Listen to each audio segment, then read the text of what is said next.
Are you with ABC? Because I think they're a fake news network, a terrible network.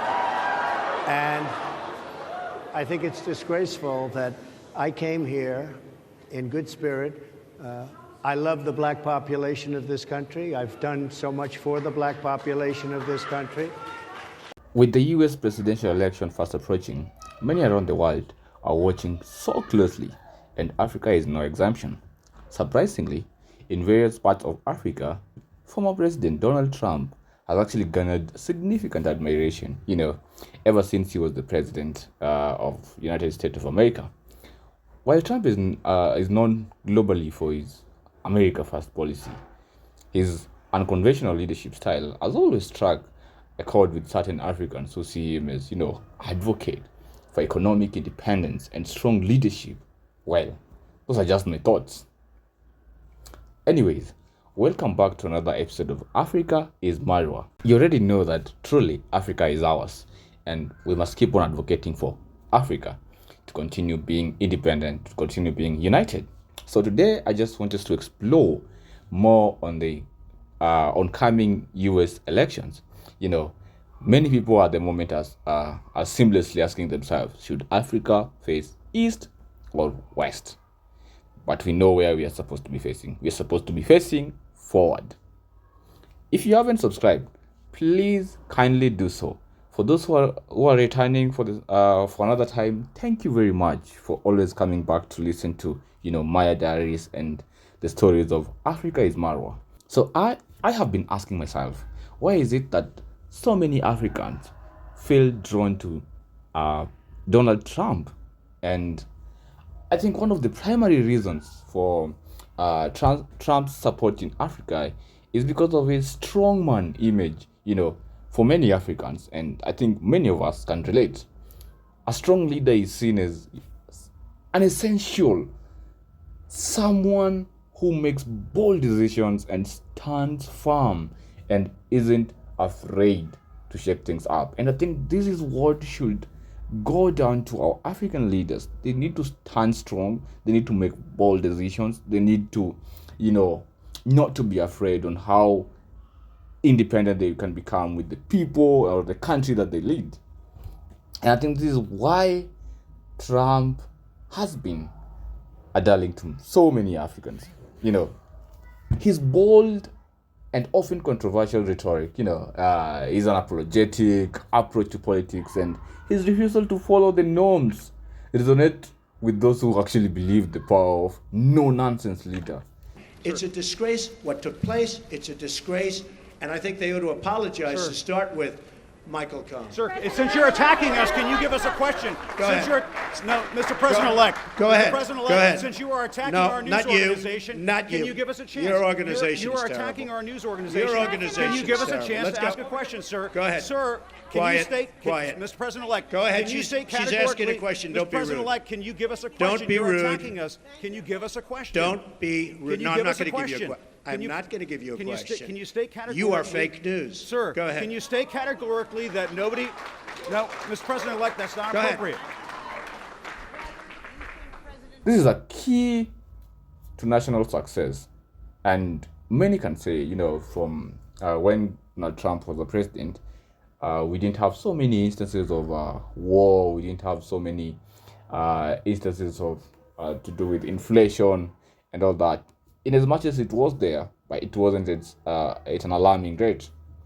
Some Africans see parallels between Trump and certain African leaders who have made their mark by standing up against the odds, leading with authority, even when it's polarizing.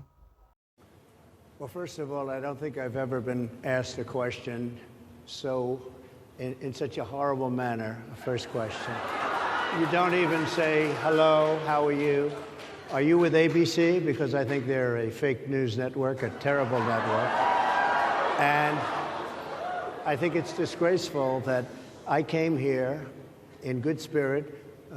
I love the black population of this country. I've done so much for the black population of this country, including employment, including opportunity zones with Senator Tim Scott of South Carolina, which is one of the greatest programs ever for black workers and black entrepreneurs.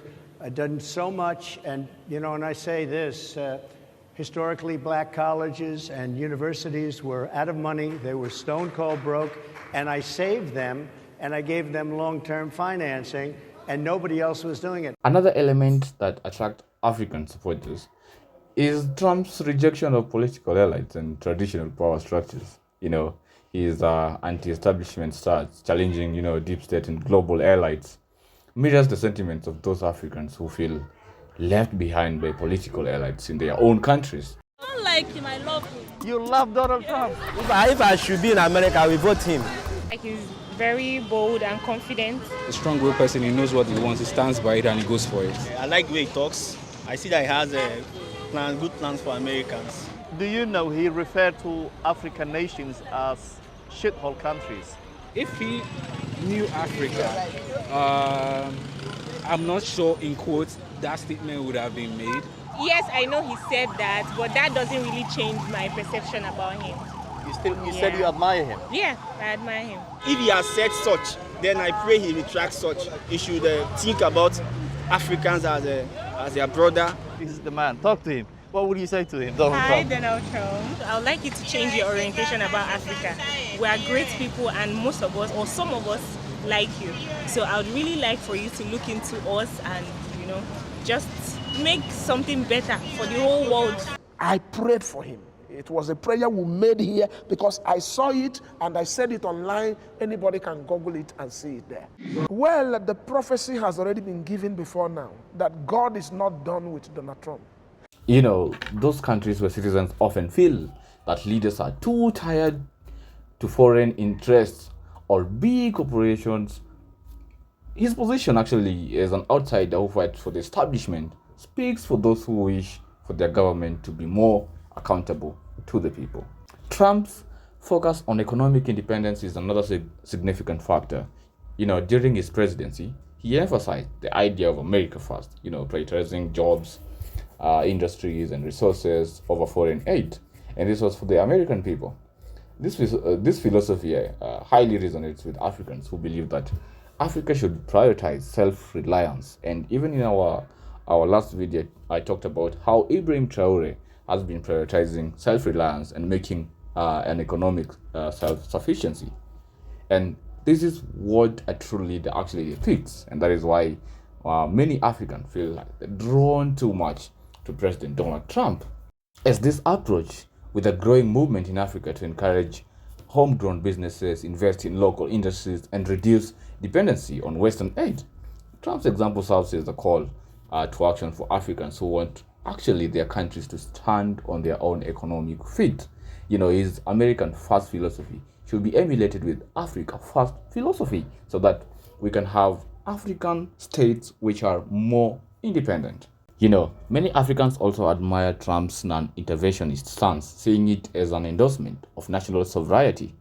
Unlike some past administrations, Trump's focus on reducing American intervention abroad is viewed as a welcome change by those in Africa who wish to see less foreign influence in Africa's political and economic affairs. To some Africans, Trump's America First stance aligns with their desire for Africa First. As I said before, a future where African nations are empowered to make decisions without external pressure. This is highly welcome. It's worth noting, however, that Trump's support in Africa is far from universal. While many admire his policies, there are also criticism, particularly his stance on immigration, some of his past comments about African nations, which have sparked controversy and debate. But we basically know this is who Trump is. This is his character. And I don't blame him for sticking with his daughter, but his daughter is a very dumb individual, very dumb. She's a radical war hawk. Let's put her with a rifle standing there with 9 barrels shooting at her, okay? Let's see how she feels about it. When the guns are trained on her face. They're all war hawks when they're sitting in Washington in a nice building saying, oh, gee, let's send 10,000 troops right into the mouth of the enemy. But she's a stupid person. And I used to I'd have meetings with a lot of people, and she always wanted to go to war with people. So whether it's her, whether it's Dick, I was surprised a little bit with Dick Cheney. I didn't know him at all. I only had essentially the one or two phone calls, and it was only a call saying, thank you very much for doing that for Scooter Libby. That was nice. And Scooter Libby, by the way, was beyond, he couldn't believe that it happened. Nobody would do it. They should have done that for him years before. But I was a little surprised because I actually thought that Dick Cheney would go with me over his daughter, and he didn't. And you know what? I understand it. It's your daughter, and you go. But she's a bad person. The picture is complex, and Trump's influence remains a topic of discussion because some see him as a symbol of self-reliance, while others feel his policies have been at odds with African interests. In the end, his popularity in Africa is nuanced as the continent itself. For many, he might represent boldness, resilience, and commitment to national pride. Values that highly resonate deeply with those who envision self-reliant, self-sufficient, and sovereign Africa. As the US election draws near, it's clear that his influence reaches far beyond American borders, go away towards Asia, go away towards Europe, starting conversations and reflections across these different areas. Anyways, what do you think? Tell me in the comment section. Is Trump going to win the US presidential election? And if he wins, how does it look for Africa? Thank you very much for tuning in up to the end of the video. Kindly don't forget to share this video, subscribe, and most importantly, hit that notification bar so that anytime I post a video, it appears on your timeline or on your notification.